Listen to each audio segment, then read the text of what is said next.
हज़रत अनस बिन मालिक रज़ी अल्लाह ताला अन्हु फरमाते हैं कि एक रोज़ हम हुज़ूर अकरम सल्लल्लाहु अलैहि वसल्लम के हमरा मक्का मुकरमा के जंगलात की तरफ निकले। हम तहामा पहाड़ों के एक पहाड़ पर बैठे थे कि एक बूढ़ा शख्स नमूदार हुआ जो अपनी लाठी के सहारे चल रहा था। उसने हुज़ूर अकरम सल्लल्लाहु अलैहि वसल्लम को सलाम किया। आपने सलाम का जवाब दिया और फरमाया, ये बूढ़ा अपनी चाल और आवाज़ से जिन मालूम होता है। फिर आपने उससे दरियाफ्त किया, तो कौन है? उसने अर्ज़ किया, हुजूर मैं जिन हूँ, मेरा नाम हामा बिन हैम बिन लाक़ीस बिन इब्लीस है। हुजूर अकरम सल्लल्लाहु अलैहि वसल्लम ने फरमाया कि मैं तेरे और शैतान के दरमियान सिर्फ 2 पुश्तों का फासला देख रहा हूँ, तेरी उम्र कितनी है? उसने कहा, या रसूलुल्लाह सल्लल्लाहु अलैहि वसल्लम, जितनी उम्र दुनिया की है उतनी ही मेरी उम्र है या इससे कुछ कम। उसके बाद रसूलुल्लाह सल्लल्लाहु अलैहि वसल्लम से क्या गुफ्तगू हुई, आज की इस वीडियो में इस पर रोशनी डाली जाएगी और साथ ही साथ शैतान के 5 अहम साथियों के बारे में भी आपको आगाह किया जाएगा। भी यकीनी बनाइए कि अगर आपने अभी तक रसूलुल्लाह सल्लल्लाहु अलैहि वसल्लम की ज़ात अक़दस पर दुरूद शरीफ का हदिया पेश नहीं किया तो आप भी दुरूद पाक पढ़ लीजिए। अल्लाहुम्मा सल्ली अला मुहम्मदिन नबिय्यिल उम्मी व अला आलिहि व बारिक व सल्लिम तस्लीमा। अल्लाहुम्मा सल्ली अला मुहम्मदिन नबिय्यिल उम्मी व अला आलिहि व बारिक व सल्लिम तस्लीमा। अल्लाहुम्मा सल्ली व सल्लिम अलन नबिय्यित ताहिर। इब्लीस कौन है? ये एक अमूमी सवाल पूछा जाता है। इब्लीस का असली नाम अज़ाज़ील है। इब्लीस की कुनियत अबू क़ैतर यानी तकब्बुर का बाप है। इब्लीस के लफ्ज़ी मानी इंतहाई मायूस के हैं। इस्लाहन ये उस जिन का नाम है जिसने अल्लाह के हुक्म की नाफरमानी करके आदम अलैहिस्सलाम और नबी आदम अलैहिस्सलाम के लिए मुती व मुसख्खर होने से इनकार कर दिया था। इब्लीस को इंसान पर कोई इख्तियार हासिल नहीं कि वो ज़बरदस्ती इसे खींच कर अपनी राह पर ले जाए। वो सिर्फ बहलाने फुसलाने से काम ले सकता है। शैतान के 5 अहम साथी हैं जिनके नाम अगर बताए जाएं तो सबसे पहला और अहम नाम सब्र है।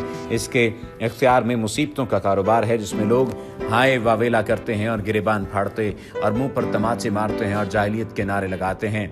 दूसरा इसका साथी अऊर है। ये लोगों को बदी का मुर्तकिब करता है और इसे इन पर अच्छा और पसंदीदा करके दिखाता है। तीसरा शख्स मसूत है। शख्स से मुराद तीसरा शैतान जो इसका साथी है, आम साथी है, वो मसूत है। ये कज़्ब और दरोग पर मामूर है जिसे लोग कान लगा कर सुने। ये इंसानों की शक्ल में आकर इनसे मिलता है और इन्हें फसाद बर्पा करने की झूठी खबरें सुनाता है। चौथा शैतान का साथी दासिम है। ये आदमी के साथ घर में दाखिल होता है और घर वालों के ऐब दिखाता है और इन पर गज़ब करता है। 5वां साथी ज़कनियूर है। ये बाज़ारों का मुख्तार है। बाज़ारों में आकर ये किस्म किस्म की बदी और बदयांती के झंडे गाड़ता है। इन मालूमात का माखज़ बहुत सारे लोग पूछेंगे कि ये मालूमात आपने कहाँ से ली हैं, या बहुत सारे लोग पूछेंगे कि आप किस तरह से इन बातों का दावा कर सकते हैं। तो इन मालूमात का माखज़ हज़रत सैयदना शेख अब्दुल क़ादिर जिलानी अल गिलानी रहमतुल्लाह तआला अलैह की तसनीफ़ लतीफ़े गनियतुत तालिबीन है। अब अगर जिक्र किया जाए उस मुलाकात का और उस मुलाकात की गुफ्तगू का जिक्र करते हुए उसके बाद जो शैतानी वसवसे हैं क्यों आते हैं, किस तरह से इनसे बचा जाता है, उस पर रोशनी डालेंगे। जब रसूलुल्लाह सल्लल्लाहु अलैहि वसल्लम ने उनसे पूछा, उस शख्स से पूछा, उस शैतान से पूछा कि तुम्हारे दरमियान तो सिर्फ 2 पुश्तों का फासला है शैतान से, तेरी उम्र कितनी है? तो उसने कहा, या रसूलुल्लाह सल्लल्लाहु अलैहि वसल्लम, जितनी उम्र दुनिया की है उतनी ही मेरी उम्र है या इससे कुछ कम। जिन दिनों काबिल ने हाबिल को कत्ल किया था उस वक्त मेरी उम्र चंद बरस की थी। मैं पहाड़ों में दौड़ता फिरता था और लोगों के दिलों में वसवसे डाल दिया करता था। हुज़ूर अकरम सल्लल्लाहु अलैहि वसल्लम ने फरमाया, ये तो बहुत बुरा अमल था। उस जिन ने हुज़ूर अकरम सल्लल्लाहु अलैहि वसल्लम से कहा, मुझे मलामत न फरमाइए क्योंकि मैं उन लोगों में से हूँ जो हज़रत नूह अलैहिस्सलाम पर ईमान लाए थे और तौबा कर ली थी और दावत दीन के काम में उनके साथ तावन किया था और उन्हें राज़ी कर लिया था। उसके बाद वो जिन इतना रोया कि हम भी रोने लगे। उस जिन ने कहा, अल्लाह की कसम मैं बहुत शर्मिंदा हूँ और मैं अल्लाह की पनाह मांगता हूँ इस बात से कि मैं काफिर रहूँ। जिस मैंने हज़रत हूद अलैहिस्सलाम से मुलाकात की और बाद में ईमान लाया, इस तरह मैंने हज़रत इब्राहीम अलैहिस्सलाम से भी मुलाकात की है। और जिस वक्त हज़रत इब्राहीम अलैहिस्सलाम को आग में डाला जा रहा था मैं भी उनके साथ था, और जब हज़रत यूसुफ़ अलैहिस्सलाम को कुएं में डाला गया तो मैं भी उनके साथ था और हज़रत यूसुफ़ अलैहिस्सलाम से पहले इस कुएं में पहुंच गया था। इसी तरह حضرت شعیب علیہ السلام اور حضرت موسیٰ علیہ السلام سے بھی میری ملاقات ہوئی ہے، تو انہوں نے مجھے تورات سکھائی تھی اور فرمایا تھا اگر تم عیسیٰ علیہ السلام سے ملاقات کرو تو ان کو میرا سلام کہنا۔ جب میری ملاقات حضرت عیسیٰ علیہ السلام سے ہوئی تو میں نے موسیٰ علیہ السلام کا سلام ان تک پہنچایا۔ حضرت عیسیٰ علیہ السلام سے ملاقات کے وقت انہوں نے مجھ سے فرمایا تھا کہ اگر تیری ملاقات محمد رسول اللہ صلی اللہ علیہ وآلہ وسلم سے ہو تو ان کی خدمت میں میرا سلام عرض کر دینا۔ چنانچہ میں اس امانت سے سبکدوش ہونے کے لیے آپ کی خدمت میں حاضر ہوا ہوں اور حضرت عیسیٰ علیہ السلام کا سلام آپ کی خدمت میں پیش کرتا ہوں اور آپ صلی اللہ علیہ وآلہ وسلم پر ایمان لاتا ہوں۔ حضور اکرم صلی اللہ علیہ وآلہ وسلم نے جب یہ پیغام سنا تو آپ کے آنسو آ گئے۔ آپ نے فرمایا عیسیٰ علیہ السلام پر سلام ہو اور اے حامہ امانت پہنچانے کی وجہ سے تجھ پر بھی سلام ہو، تیری حاجت کیا ہے اے حامہ؟ اس دن نے عرض کیا کہ حضرت موسیٰ علیہ السلام نے مجھے تورات سکھائی تھی اور حضرت عیسیٰ علیہ السلام نے مجھے انجیل سکھائی تھی، بس آپ صلی اللہ علیہ وآلہ وسلم مجھے قرآن سکھا دیجئے۔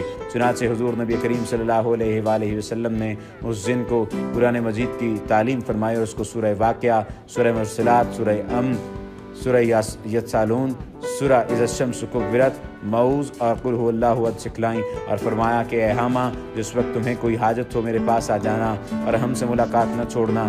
ایک روایت میں ہے کہ حضور اکرم صلی اللہ علیہ وآلہ وسلم نے اس دن کو صرف 10 صورتیں سکھائی تھیں۔ حضور اکرم صلی اللہ علیہ وآلہ وسلم اس دنیا سے پردہ فرما گئے، لیکن اس واقعے کے بعد حامہ کے بارے میں بھی پھر کچھ نہیں فرمایا۔ خدا جانے حامہ اب بھی زندہ ہے یا مر گیا۔ یہ حیات الحیوان میں کتاب میں درج ہے اور حیات الحیوان سے اسے ماخذ کیا گیا ہے۔ اس کا ماخوذ یعنی اس پورے واقعے کا جو ماخذ ہے یہ حیات الحیوان نامی کتاب سے ماخذ ہے اور 521 اور 522 نمبر صفحے پر یہ تمام تر واقعہ درج ہے۔ اگر ذکر کیا جائے وجود شیطان کا تو ابلیس اور شیطان ایک ہی شخصیت کی پہچان ہے۔ ابلیس کے اصل معنی نا امید اور دھوکہ دینے والا ہے، انتہائی مایوس اصطلاحاً اس جن کا نام ہے جس نے جسد ناری ہونا برتر سمجھا اور آدم کا جسد خاکی ہونا کم تر سمجھ کر آدم علیہ السلام کو ساری مخلوق سے بزرگ تر ماننے سے منکر ہو گیا اور اطاعت الہی کا جو اپنے کندھوں سے اتار پھینکا۔ ابلیس کو آگ سے پیدا کیا گیا ہے، وہ فرشتوں میں سے نہیں جنات میں سے ہے۔ ارشاد ربانی ہے آپ نے مجھ کو آگ سے پیدا کیا ہے اور اس کو مٹی سے۔ یاد کرو جب ہم نے فرشتوں سے کہا کہ آدم کو سجدہ کرو تو انہوں نے سجدہ کیا، مگر ابلیس نے نہ کیا، وہ جنات میں سے تھا، اس لیے اپنے رب کے حکم کی اطاعت سے نکل گیا۔ فرشتہ تو پابند تقدیر ہے، اس کی فطرت میں اطاعت لکھی ہے، وہ بغاوت کر ہی نہیں سکتا، وہ اس اختیار مخلوق نہیں۔ فرمان الہی اللہ جو حکم دی ان کو دے، وہ اس کی نافرمانی نہیں کرتے اور وہی کرتے ہیں جو ان کو حکم دیا جاتا ہے۔ اس کی فطرت جبلت اطاعت الہی سے عبارت ہے۔ ہاں جن و انس صاحب اختیار مخلوق ہیں، انہیں اللہ تعالیٰ نے آزادی سے نوازا ہے۔ آزادی میں شیطان اور انسان کا امتحان ہے کہ وہ شمع اطاعت کی طرف آتا ہے کہ شعلہ بغاوت کی طرف۔ مذکورہ والا آیات کی روشنی میں اس بات کی نفی ہو جاتی ہے جو عوام الناس کی ورد زبان ہو گئی ہے کہ ابلیس فرشتوں میں سے تھا، اور ایسا ویسا بھی نہیں بلکہ انتہائی قریب تر، مقرب، معلم الملکوت کے منصب پر فائز، بزرگ و برتر، سب سے اعلیٰ، سب سے بہتر، اللہ کا منظور نظر فرمان الہی ہے۔ تم دیکھو گے کہ اس حالت میں یہ ہر خیر سے مایوس ہیں۔ اصل میں لفظ مبلسون مستعمل ہوا ہے جس کا ترجمہ محض مایوس کرنے سے لفظ خود مایوس ہو کر تنگی دامہ کی شکایت کرتا نظر آتا ہے۔ حق تو یہ ہے کہ حق کے لفظ ادا نہ ہوا۔ بلس اور ابلاس کے الفاظ معنی کے اعتبار سے بڑی وسعت کے حامل ہیں۔